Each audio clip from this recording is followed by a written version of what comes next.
जिंदगी एक सफर है सुहाना, यहाँ कल क्या हो किसने जाना।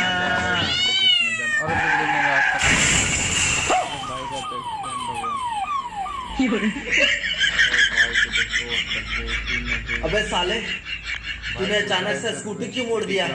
अरे भाई, बिल्ली रास्ता काट दी थी। अगर स्कूटी नहीं मोड़ते और हम लोग के साथ कुछ हादसा हो जाता तो।